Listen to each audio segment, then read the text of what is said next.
breaking news. Aba. Utimun say. And Sembebre any womb. Na yeti o mai muhai. For the first time. Judge Babema judgement. Na ye court, enipa mienu court. Na judge akachira mo se monko, matio masem ni nyina awie. Nyame ya adoma, eda se mumra court meji judgement. Ebeka 2 days. Ama ya court wa. Na defendant no enkrofo ana plenty mfuruni na busuafo nyina to party asha tarifita say asem na ye de akokoto no judge ni say ye dibem wo mreko judge no onya ma ruling yanko na ni ma ne ma ye ruling ana judgment no na plenty fu no one na busuafo one na dofo asha tarifita akoda nyame ase omufri asoda mu baaye no wo mababa ye party ama abusuafo adidi anom ansa na wo mu court akwakoje judgement no enti e basa me a wo de me court na sembe na meka se wo ne judge no aye one me can straight say judge no e de nwa ye den aye ne nsa o yiri ho hwia enye yie because asem wo court wa judge ama ye da say ye mra magi judgement ye court fie da ye mfa no say court fie da ana judge say o asem na amode aba abedan mo no me no matie manum asem ne madansefo nyina nyame ya adoma 24th November 2025 mumra manim na memma mo fana judgement ba bia asem na ankasa ebekwa akoto ye free court damu a na me amedi asem ne koye no kwasieda mene men krofo nyina kwa asodam akokoda ase wo mreko a judge ne judgement nya maaye yakwa akoda ase asha atare fufuo ye free asodam ba ya babe organize party papa bi adofo nyina mra emedidi na judge ne se asem no ya dibem me yesa analysis way na matwe Ghana fo adwena si asem bia e course we can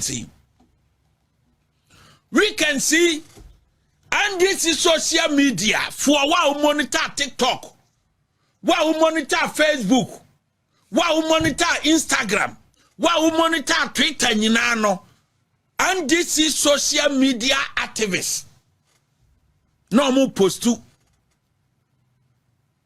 by election ba nene china ya by election ba mo me twema dwena si bibi so minim say over the weekend see Ghana fo hunne course na manfo bisa constituency be na by election ne ba so na nye constituency bia na ye Kpandai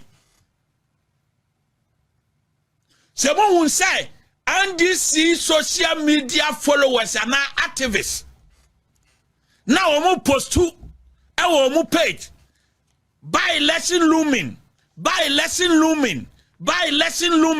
rerun by election rerun this and that omo kan no ma jan ho no mo de do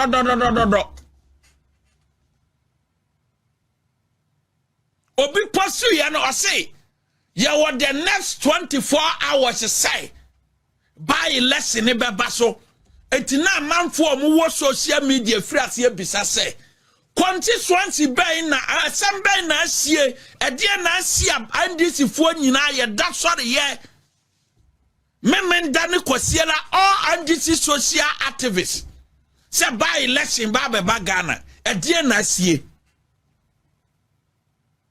ni nyina ne say before ansana court to be bua asem no 24th November 2025 Tamale High Court no na judgment no ababe di NDC party ho Emma NDC for share the outcome of the judgment, you know, with the social media activists.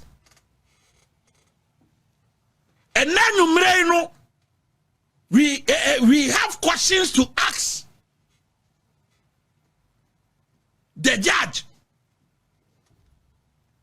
And now you want some beside judge now or presiding over the Kpandai Parliamentary election petition. No question ye beside judge ne say a ban saying a judgment will be delivered 24th November 2025.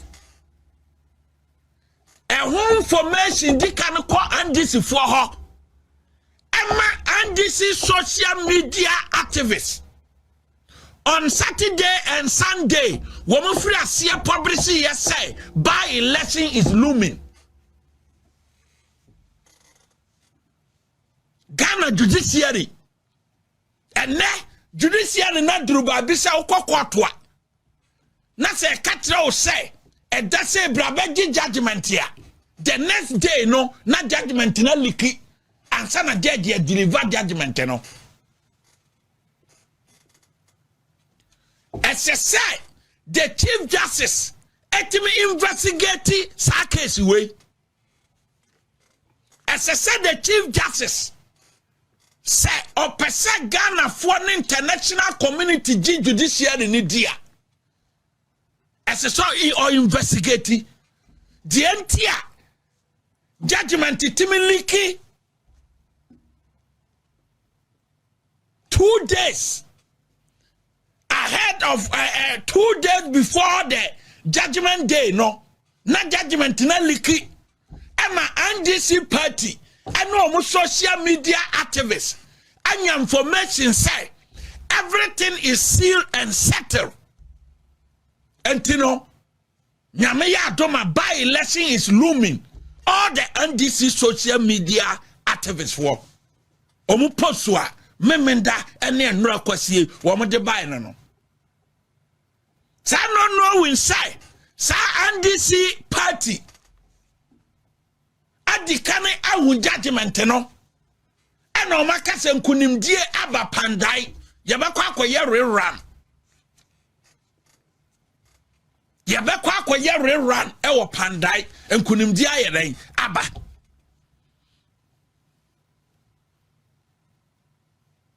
And the judge are presiding over the case. And who some of the posts are starting from Saturday and Sunday. And this is social media for a post to by election looming, rerun, by election looming, rerun, by election looming, rerun. They can't wait actually pagina so memenda any kwasira ni ene kwaso social media. Eti ni akwaso no say nay a high court watenase say yankwaye rerun of the Kpandai Parliamentary elections there. Na andisi for in all their social media platform. STT rerun by election Saturday and Sunday there. Judge no betima ka kire say one leaking judgment no amfama andisi for. Is the judge telling us to say one leaking judgment no amfama andisi for? I am saying it on authority. Say so can ye NDC social media for no a post 2 year Saturday Sunday say rerun the biba by election rerun the biba be kwaswa the judge leak the judgment to the NDC. Yes yen can no krentre nipa because I post na a course or no Saturday Sunday na NDC for free post 2 by election there.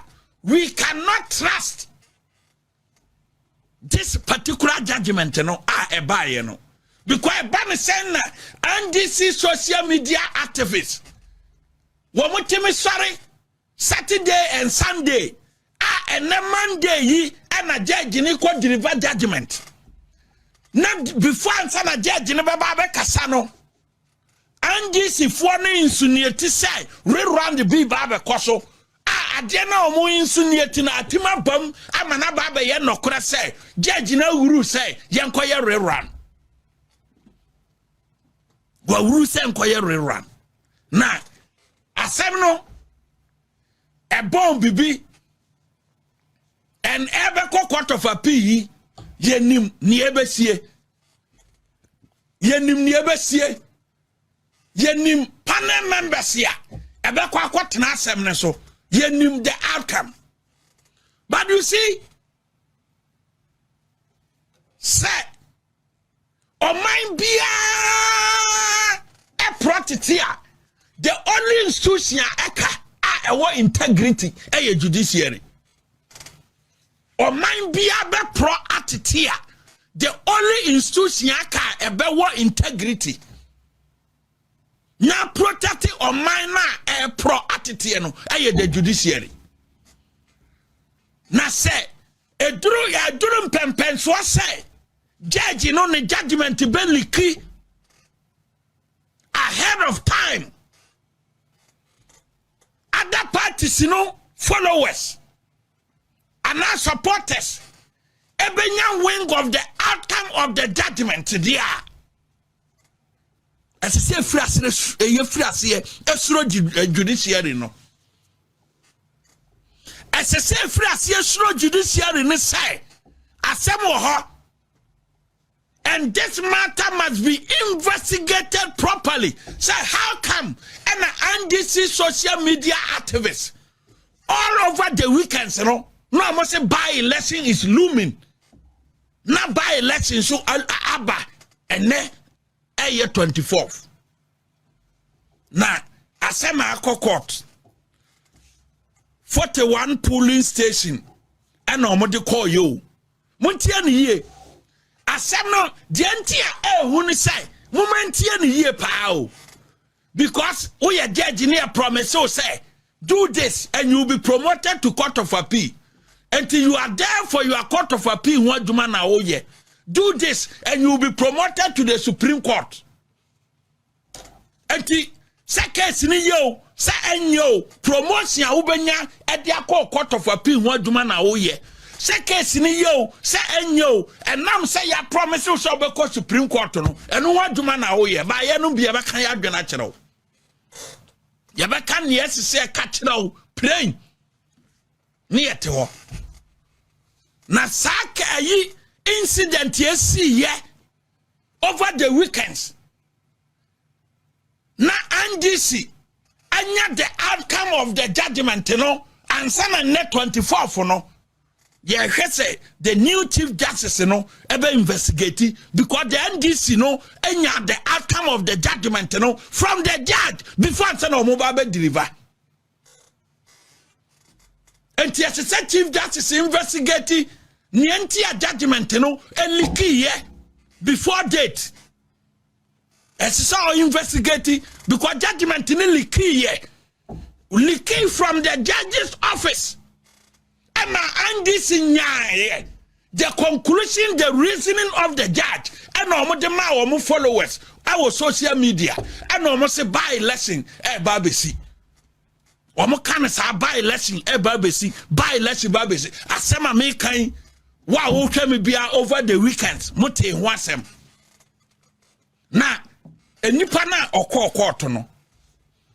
41 polling stations. Na osi asem wo hu ento di kan fale petition no de koy na kire no ofale notice of discontinuance na sa notice of discontinuance na ofale ye no e man kwan mane mabiem a man quite a man in Saudi Assembly election petition we now the court no or filing notice of discontinuance now withdrawal no assembly nipa no de call ye no say about one basa ye no e course no or file we ya chire no or withdraw case ni discontinue enti na oni akonya say obesana backward to ho biem with that leave and this how backward to ho eba ba sire say asem na me bayi firi honom no afa dia me ba asana ba ba yeren aba ba samane sa asem kro no nti kwato no ma wo kwan bibi sa ankoso ode ba ye na mramu no ana honorable Matthew Nindam ne lawyers raising your friend objection said dabi emra eda ya nim no say na mra no kire say ukwa discontinuance there as I say here with liberty to reapply bibi sa ma ento oba de ma nyeye judge ne say asem no nkoso enti asem na eda Tamale High Court no na ye between Matthew Nindam and the High Court judge and yet the parliamentary candidate here Ojina wo NDC dimu eko lusu ye dabi. The matter before the Tamale High Court wa ye man judgement in neno. So said the case in this starting here na. The way are not judging ye hostile towards Matthew Nindam na. Na ye the case in ye between Matthew Nindam and the judge himself. Eti enyamanwa say and now yet 24 for Obama judgment, you know, and this if what the kanya wing of the outcome of the judgment here. Omufrasia can want some Saturday and Sunday. Now, 41 polling stations out of the 152 and more issues were home. Our Kpandai ho. And this nipa okokotna dekam. And this nipa okokotna dekam say. Oh dear dance yama and this parliamentary candidate no. Or say South 41 polling stations in Krana. Results ni be aye MPP, aye in favor of MPP, and a be in favor of NDC. In all no. South 41 polling station now mo kan ho asem no results no wo mo hweye no mo die wo 500 pe na sa 500 no kra no so mo di koka NDC parliamentary candidate no wasira obelusu we ye NDC ni a otena dakam edi adanse mo misa je se me boana the star witness of the NDC parliamentary candidate edi to mo say 41 polling stations na ehun aba asem no a enunti wo mo call for rerun no so mo 41 polling station results no kra na eye 500 votes na sa 500 votes no so mo de koka wo mo nipa ne de no kra na still ano wo mo nipa ne belusu ama Matthew Nindam na bekoso aye MP we nyina ewo ho and this nia onu kodi adanse na numa sem ewo court no no enso judge ne seda ye hu ye court Supreme Court the decision is say polling stations here eye affected no ye hwese sa polling station no and ye be kwakoye rerun se polling station 5 and 20 and asem wo ho na say any substantial effect on the entire election results wa bi kura wo ha asem no ye botugu but ye when say wo effect a betima turn the election results wa run the hu aba asem no. That is the law or the position as Supreme Court to kanye nanado danko akofo any President John Dramani Mahama. And Tiabane sign and 41 polling stations. Na NDC for na catch the judge and say so declare 41 polling station pa en favor mo because on belusu and ti on twa bato ni nyina mu. But any pana or the assembly court no one kase election results entire election results no and asem wo ho or see some polling stations. And so judge Ibu asem no, or see the entire result so no you come. All because a commodity be a koso say see a quarter 41 no krana and this enya because MPP benya bia county still ano MPP na na ba we ne emwaye enti yam kwa rerun na yenye Kpandai city no upa Ghana city bia momfa in 1992 NDC dominated you oman fa Ghana oman timan ten Ghana ama Ghana anye se China yenya ye first republic a fourth republic yenya fourth republic wa Ghana hano and this in a stati amamuo MPP bokoto parliamentary Emma and this in a control 1993 to 1996 you know and this in a control Ghana ha na MPP enter parliament and so MPP to me sorry ye e survive ye ebe we need political power muntia ye say the new patriotic party in 1992, the 1993 parliament, we had no representative, but MPP etimi survive ye. Etna sinya hodene eba ye 96, 97, ye bebe nya representative 60 our parliament. Ye decide 60 no ebe political power the year 2000. Numbers na mo power parliament no enkiki MPP. Mopa all the seats na kani nyina no mon file election petition even though time to challenge na atwam no mon kwa Supreme Court no yamodia and ne court dan ba bia yamodia mo kwa o metima pe ways and means no mama mo extension of time no makwa ko challenge no mo di seat ni nyina aka na Ghana parliament in kwaye 1992 de ne bi MPP we cannot yamfa ho enye city a gubawa parliament ne basi Ghana ni abrabo the number of city our parliament no entua school fees the number of city our parliament no entua school fees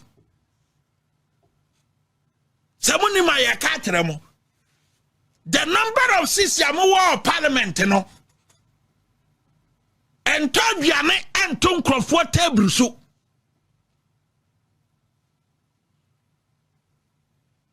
And you know, for the first time in Ghana, judgment a leaky 2 days.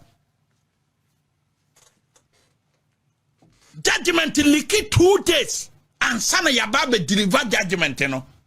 And you think, say, judgment way, and yet 10-10. And over to my catch them say, sa judgment we no, and yet 10-10. And yet 10-10 with certain issues are outside the court. I 10-10. Obia no over to my catch them say judgment we no 10-10. I 10-10 with certain issues outside the court are questionable.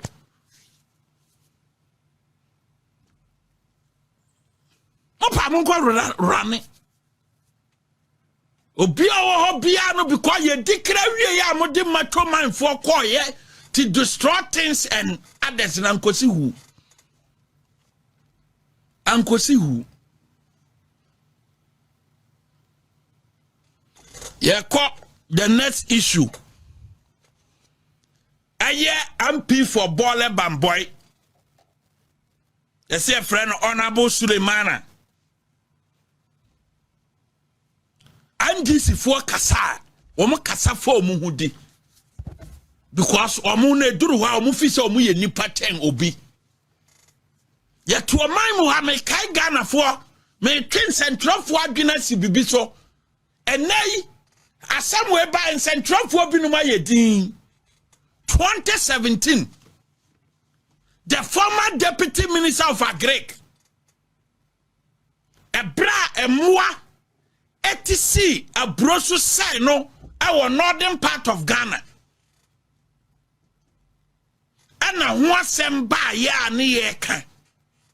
And a the Deputy Minister of Agric, Honorable Ajapon Kwetu, Oba Bontembeka say, Mwana atiasia broso ase no watena tamale 27 years no nim how nordness are difficult say omo instruction say ya omu ni so NDC in Parliament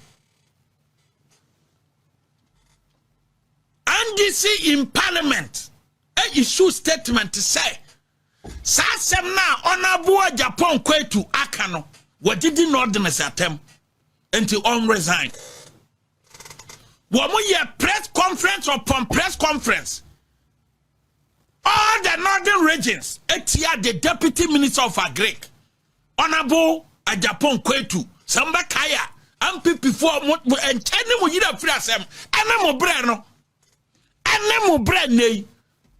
Ye kumu and so within a ye na omono omujina ho esere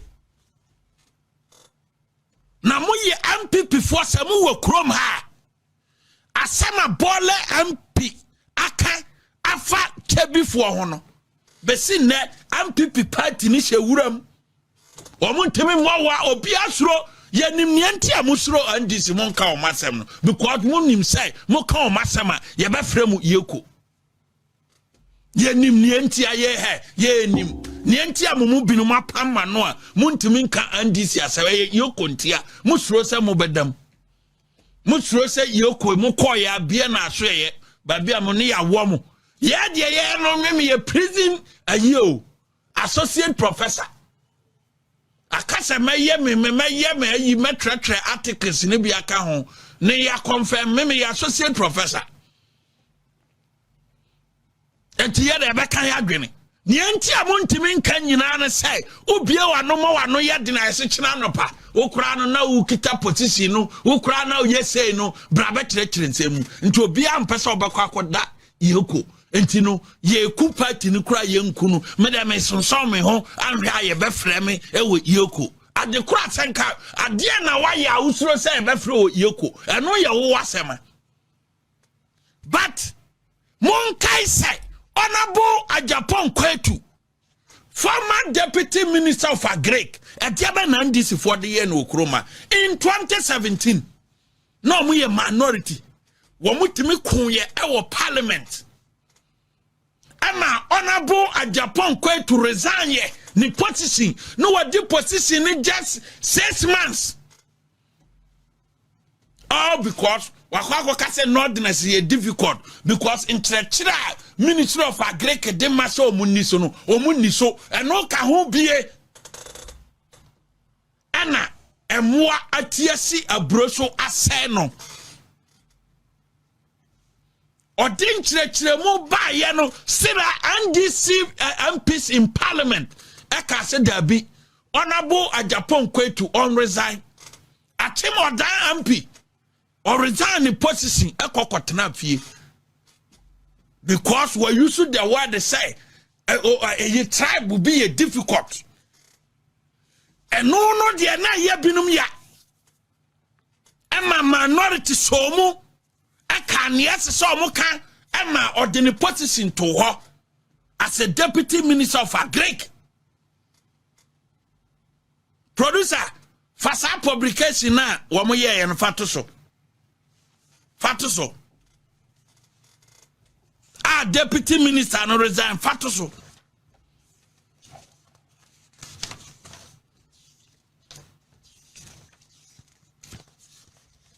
sure and another one now minority or say the minority in Parliament is demanding the immediate dismissal of Deputy Agric Minister William Kwetu from the government over disparaging comment he made against Northerners. We are demanding that he should immediately, on his own volition, resign as a minister and quit from Parliament, failing which the president must sack him to show his revulsion against such ethnocentric tribal bigotry. The Sanarigo member of parliament, A.B. Fuseni, stated in a city interview, Kwetu has since apologized after suggesting farmers in the northern part of the country could not be trusted on claims about the destruction weakened by the fall armyworm on their farms. Way, asem way keke. Say ye nyimu ni, because mu ye difficult. Ye chiremu say ye chiremu santini ye mo kan ye nyimu ni no. Ye ma the deputy minister of Agric resign the position. And then some media has to say fear. I am bringing back this issue. Nama babe bisan central fois. Namu disikata free. Namu see the minister no. I'm making a no-centric comment and he should resign, no, and let some media for no more fighting about what the Bola MP said.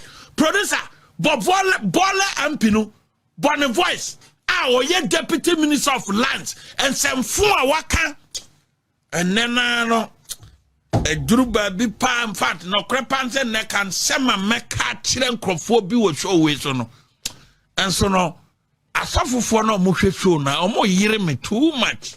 A mammy to me come feeling. Almost say, I almost show no binti. Would your men come as them? Mobile Yeremis had their medium station and their man can number. I almost show no society to me come feelings. Can some my catches her and pinning nano? Would I produce about video? If John Dramani Mahama has not done anything for the people of Chedi, he provided them with potable water.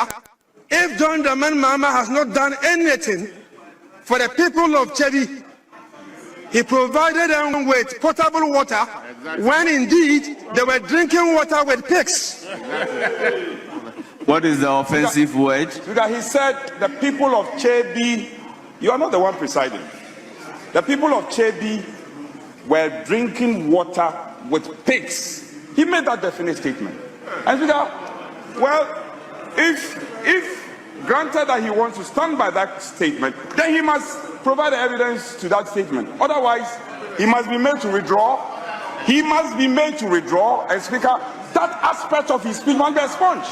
And he must apologize to the good people of Chebi and the people of Eastern region. That is offensive. Accordingly, I direct that. If John Dramani Mahama has not done anything for the people of Chedi, he provided them with potable water when indeed they were drinking water with pigs. What is the offensive word? He said, the people of Chebi, you are not the one presiding. The people of Chebi were drinking water with pigs. He made that definite statement. And well, if granted that he wants to stand by that statement, then he must provide evidence to that statement. Otherwise, he must be made to withdraw. He must be made to withdraw. And Speaker, that aspect of his speech must be expunged. And he must apologize to the good people of Chebi and the people of Eastern region. That is offensive. Clear and definite statement. Obia Miki. Say a man for what Chebi. A man for what Chebi. Na wamane emprako na numu nsuo na President Mahama ene koma omo nsuo enye nokre da ewo Ghana ha se President Mahama edi nsuo akocha bi. That is a fact. Enye nokre da, and the records are there for us to show. Now beka say senye President Mahama Chebi water project Ghana ha Cape Coast water project President Kufuor na yeye Kufuor water project ya Chebi ne mpatam ka ho no President Kufuor na yeye water project President Kufuor na start ye no yeye and this be ye expansion keke eno ye Professor Mess Kumasi water project President Kufuor na de buy Sunyani water project President Kufuor na de buy Tetima water project President Kufuor na de buy Kwalongo water project President Kufuor na de buy Kumawu water project President Kufuor na de buy Medina water project President Kufuor na de buy. And me wo budget here. Kwabena Dufour. Me babe state water project or Ghana. Say the water project can't say man. Tonight me babe expose sa Tibon Koso Ampino.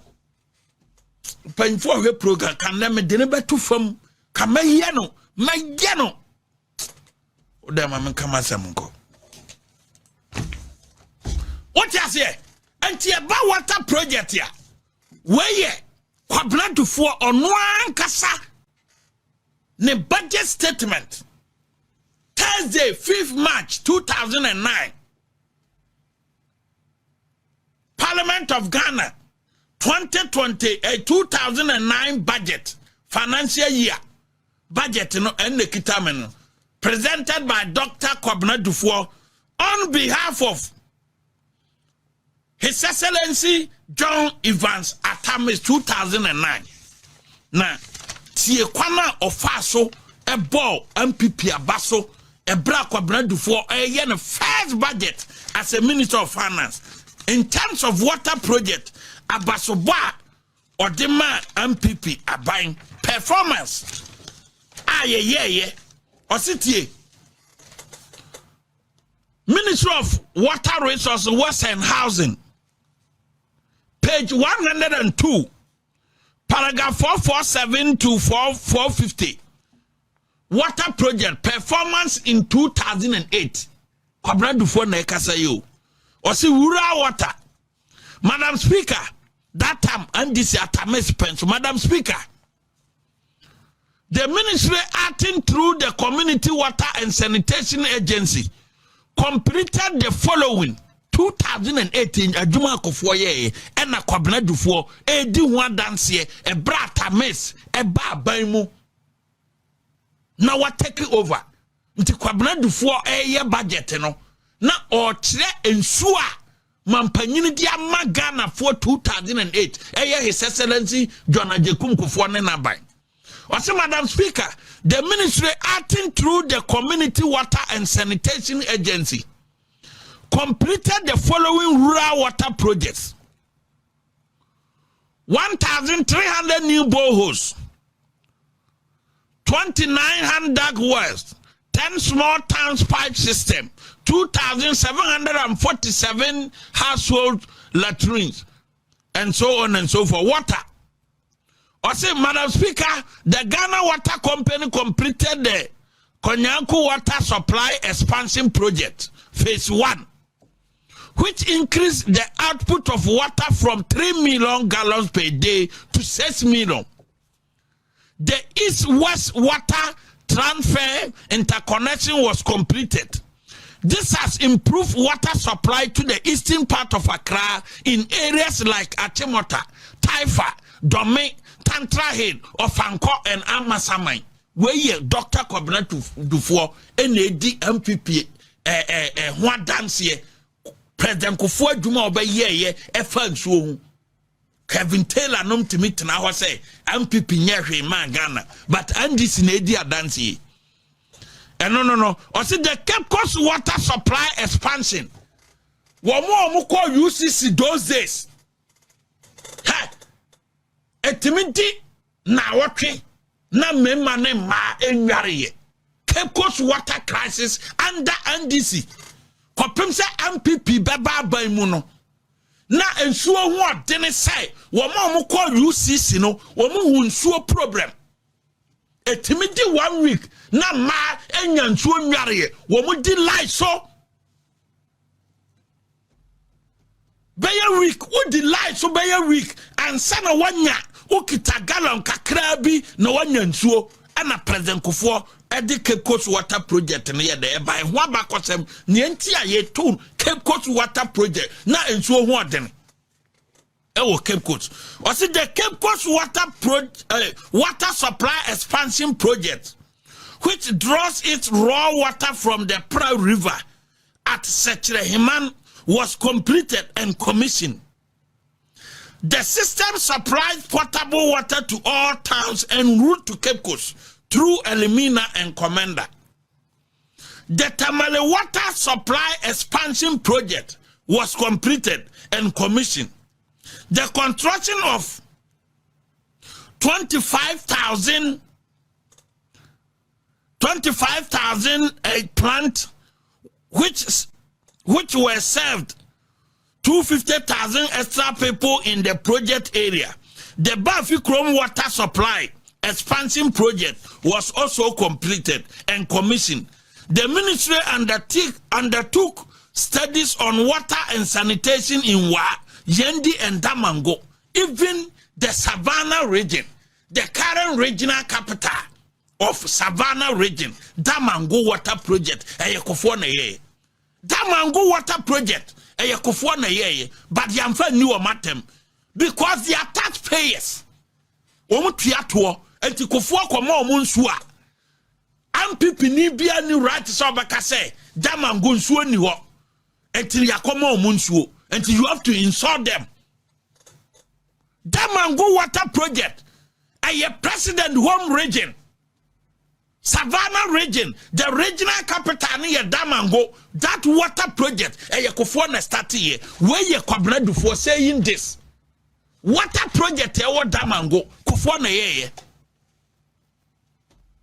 But what is a MPP nibi? I do a biatem all because ebia at the time no moto abama NDC. Until Yakwako mo Munsua, we should insult them. No, they are taxpayers.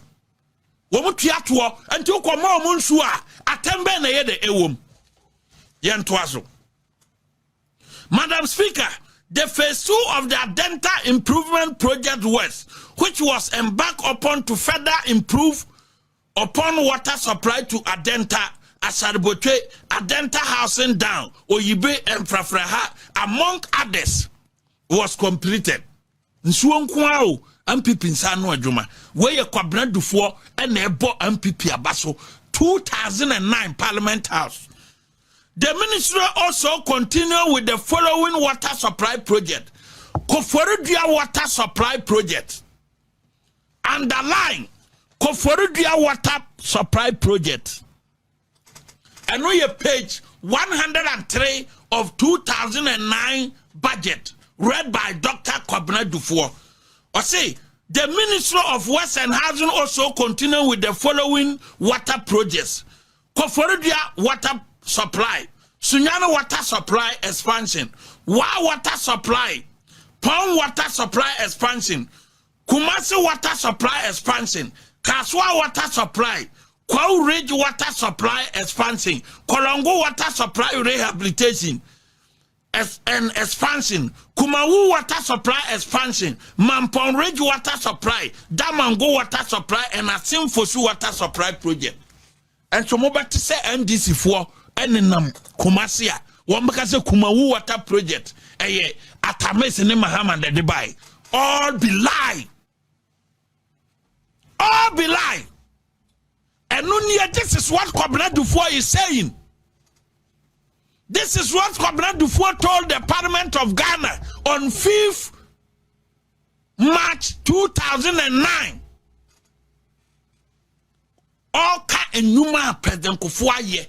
Nfobati and hena Kumawu water project yen ye de baye, but momo finance minister say a MPP adwuma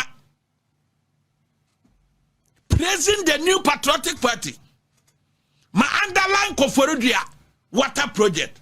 Sa water project no ne expansion ekwa kofa chebi. Sa Koforidua water project no expand kofa chebi. Eti esuo ba na President Mahama de ko chebi dabaya. Now what they not to what me expose and this with lies and insult. So far document way and this buy no babia abai no kwakwaje ebosia no wo mo buy no and almost say wo mo here another money for the phase 2 because Koforidua water project ni nyina na ekokofa kebi eni nkro bebre na apedwa ka ho kibi ka ho kwaben ka ho and osina se ka ho NDC by the year 2009 no woman san call Australia Unicredit Aqua J 7.9 million euros. And no Mokwa J Unicredit Bank Australia and the Maomo 7.9 million euros.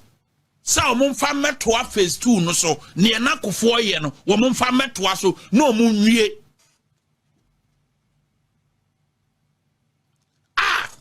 Where a finance committee document or say report of the finance committee on the credit facility between the government of the Republic of Ghana and Unicredit Bank Australia AG for an amount of 7,900,000 euros for the rehabilitation and expansion of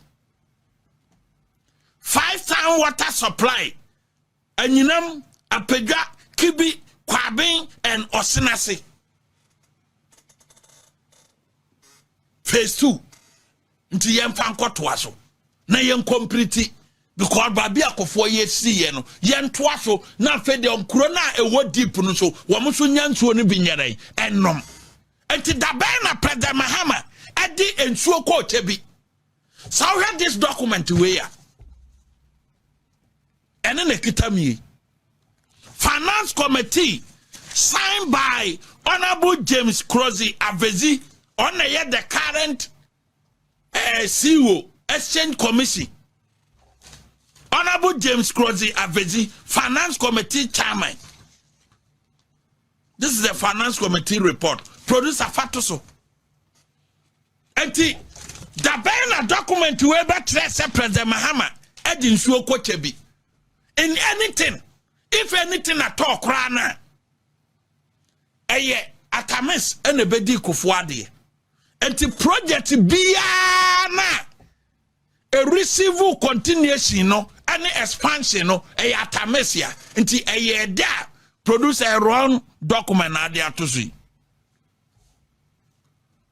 A banner sign a document here. Omule before Parliament. 16 November 2011. Na ebebe yese John Mahama na neye. And let me read. I said the credit facility agreement between the government of the Republic of Ghana and the Unicredit Bank Australia AG for an amount of 7,900,000 euros for the rehabilitation and expansion of 5 towns water supply system. And Yinam Apega Kibi Kwabin and Osinase was laid in the House on Wednesday, 16th November 2011, in accordance with Article 181 of the 1992 Constitution of the Republic of Ghana. Enti near Omotiha, Wamokikano, ewa fine. Background, or say, and Yinam Apega Kibi Kwabin or Sinase are major towns in the eastern region. The water supply system of these 5 towns were constructed variously between 1964 and 1974. Until 6th November 2011. Now President Mahama is President of Ghana. Ono nebe inherite President Kufuor atamis and nebe inherite President Kufuor. And all inherited project biano call in the name of atamis.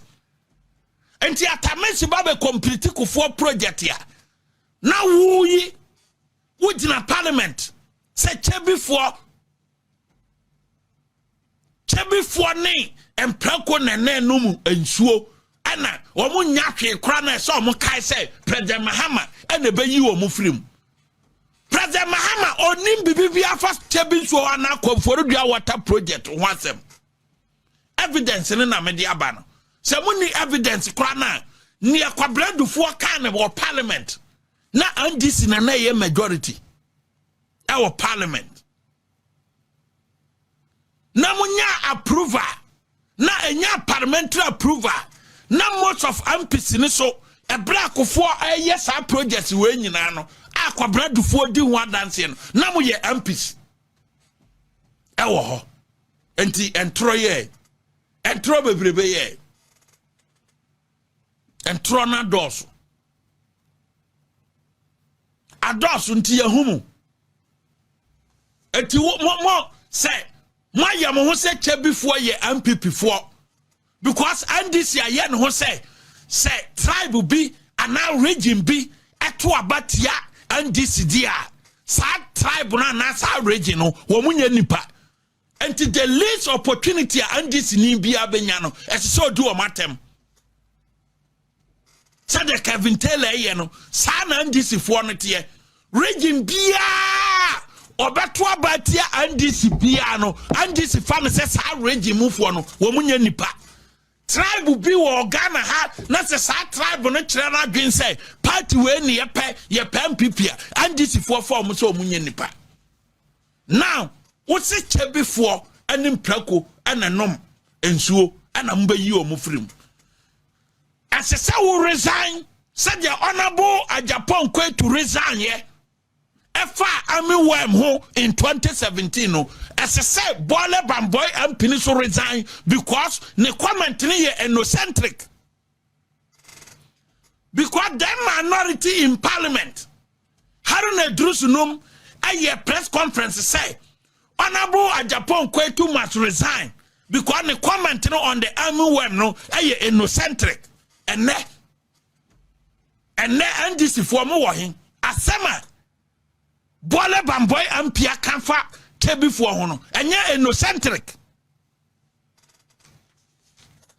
ane dia resign ye ane dia media house of for na mo ye crusade editia honorable Japan quite to say on resign because of the army worm statement no and them what di bibia shemu bottom and mo pese ye nyimu ni se mo ye journalist mo ye media house of okroma mo pese ye ntrase mo ehwan mo ba ni namu sa enuntra mo ni namu adwuma no pension nim o batia no minimum wo so because adwuma na wo ye wo de bone adwuma pension nim no wo de bone ka ho a wa wie ye nyefe ye wa adwuma bi wo ha pension nim and so be fie fine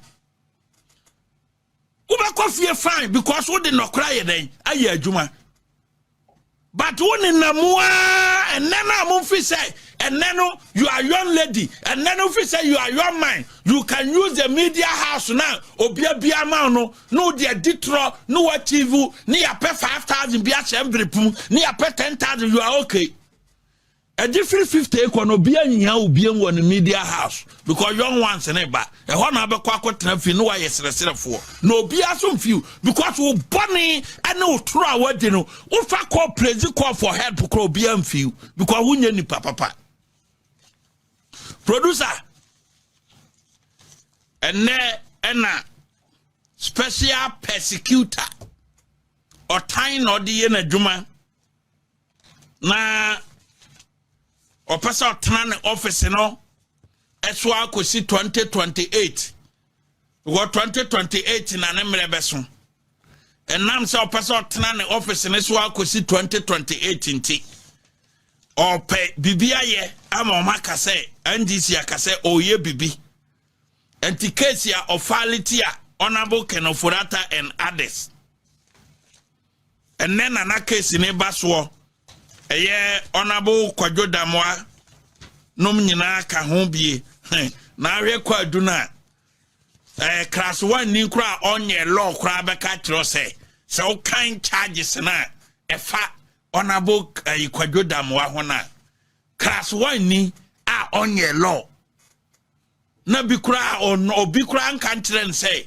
ye wo bibia e friend lawyer na law no on professor charges we enfantia honorable Kwadwo Damwa and all other charges ni nyina etia ebinum no mama echina bi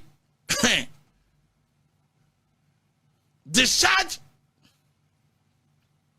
and acquitted bi ebe piema mo bi nkwa gina ba bi enko bobo no hwene ma obi nkogina ba bi mu bɔ ne hwene because ohwɛ kwa aduna obi obedi akan bia nim sɛ paper no nsamankrata na charges na ye de abɔ mu wait bia nim eye bibi na ɔyɛ just to protect the office na ebe expire 2028 no na mom obedi ani ngwase so in this case no ansa na wakofie 2028 no because 2028 no onya extension because the office no a non-renewable of 7 years until 7 years na ebe so 2028 onko send this be manatena so so man on be manatoa to kosi 2028 no ansa na the time so ene de your masema per the law no na mom se case basa we dia da bia kisia jabe ne judges no ebenya problem